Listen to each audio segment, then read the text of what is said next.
Oromo Liberation Army carried out an attack very close to the Ethiopian capital last night, around 15 kilometers away, 10 to 15 kilometers away from the Ethiopian capital. This attack was carried out. Welcome to my views and news. Thanks for watching the channel. Three main topics in this video. Firstly, an attack by Oromo Liberation Army close to the capital. Secondly, Egypt in trouble. Trump. It seems that no one would like to be a US ally now. The way Trump is putting pressure upon his allies, he wants to reconcile with Russia, but he wants to pressurize his allies into fulfilling his demands. And thirdly, there's conscription, not just in Oromia, but in other parts of Ethiopia, happening to reported. Let's start, viewers, from let's start with the first series about OLA, Oromo Liberation Army. Last time I did a video, I told you about an attack by OLA at Shannon Hotel, which is in Bishafto, not far away from the Ethiopian capital. It's not very far away from the capital. The attack was carried out on Saturday night. Attack on Shannon Hotel. Second attack by OLA, again close to capital, this time closer to capital, on Sunday night. This time, the place where the attack was carried out is situated in Shaggar city, Sabita, which is in Shaggar. Here, a police office was targeted.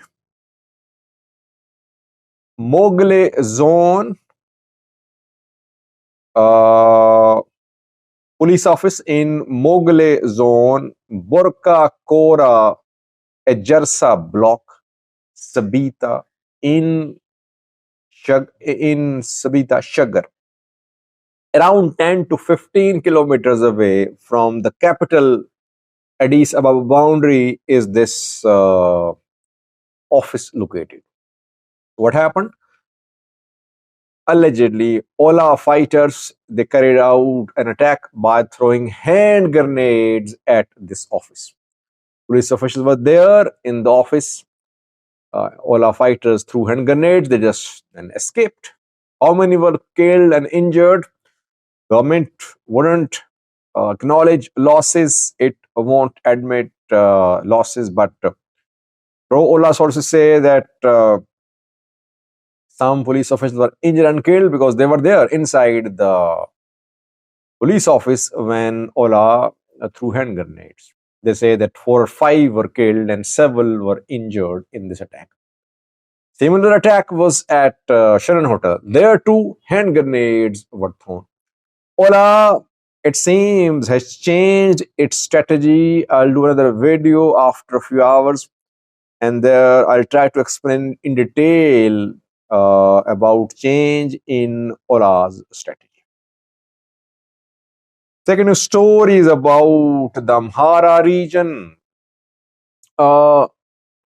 We reported about conscription in Oromia in videos, in several videos in the past few days. Several other news outlets and individuals are also confirming the conscription in Ethiopia. Jawar shared a post. Ethiopian human rights organizations are also speaking about the issue. And local sources are confirming that youths are being forced to join the military. Mainly military. Some are being forced to join the militias too. Center of this conscription activity in Ethiopia is Oromia and parts of southern Ethiopia. But Amhara is not an exception too, though it is difficult to get support for military in Amhara. It's not easy. It's easier perhaps in Oromia. And it is difficult to carry out conscription in Amhara because of the Fanos peasants here. But still, reports are coming in that security forces are involved in conscription in Amhara too. Wollo is the center of these conscription related activities. Dasi, Kambolcha, Wuldia, Kobo, uh, countryside areas of Wollo. North Wollo and South Wollo are being targeted. Uh, Oromos live in large numbers here in North Wollo and South Wollo. Amharas live here too. It is difficult, obviously, to recruit people with force in Gujum, where Fano has significant presence. Difficult to recruit people by force in Gondar too. It's easier, perhaps, in Wollo and Shoa. That is why ENDF people are forcing people to join military, forcing youth to join military. They're arresting youths. I mean, they're not giving them incentives. They're not attracting them by giving them financial incentives. They're just kidnapping youths, kidnapping from public places, kidnapping from streets, from roads. And then the youths are being taken to military training institutes.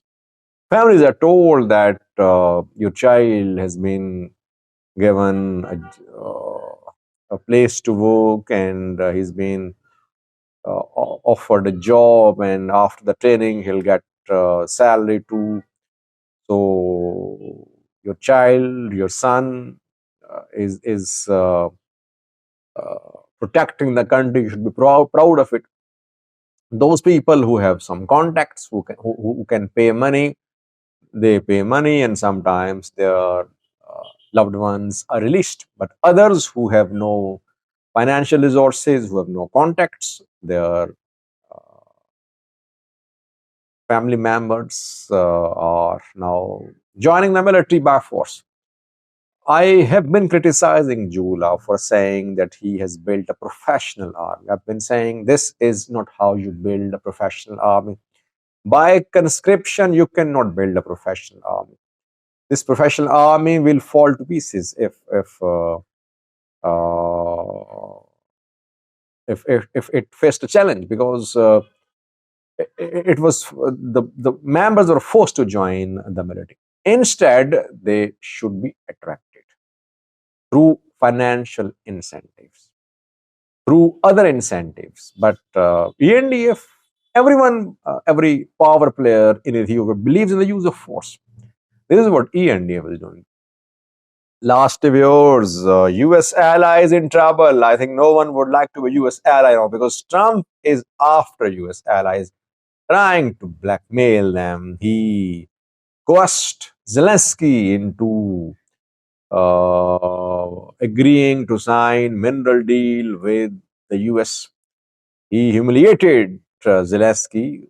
You know, Ukraine is US ally in the war against Russia. Now, the second ally of the US, which could be in trouble, which is in trouble, is Egypt. Egypt has long been a US ally in the region. Egypt has been supportive of US foreign policy about the Middle East. So Egypt opposed the US President Trump's plan to settle Palestinians of Gaza into Egypt, Jordan, other countries. And since then, Egypt has not been on good terms with the Trump government, because it opposed Trump government's plan to settle Palestinians in Egypt. Trump yesterday published a tweet which has become a source of hot discussions, hot debates in social media. He said that American ships, both military and civilians, should be allowed to travel free of charge through two canals, Suez Canal and Panama Canal. He said he has asked Marco Rubio, the Secretary of State, to take care of this matter. Why? Trump said that these two canals cannot exist without US support. That is why US should be allowed to navigate through these canals free of charge. Suez Canal is the main source of earning for the Egyptian government. The marine traffic which passes through this canal gives billions of dollars to Egyptian government. Trump is blackmailing everyone. Those who were his allies, perhaps now they're regretting that they should never have been part of any alliance with the US. Who will be the next? I think he's going after one after the other allies of the US government. Egypt in trouble, Egyptian politicians, especially opposition, activists, journalists, they're criticizing Trump, saying that Trump is basically blackmailing Egypt. Egypt has been receiving lots of military support from the US, by the way. So now it's time to pay back. Thanks for watching.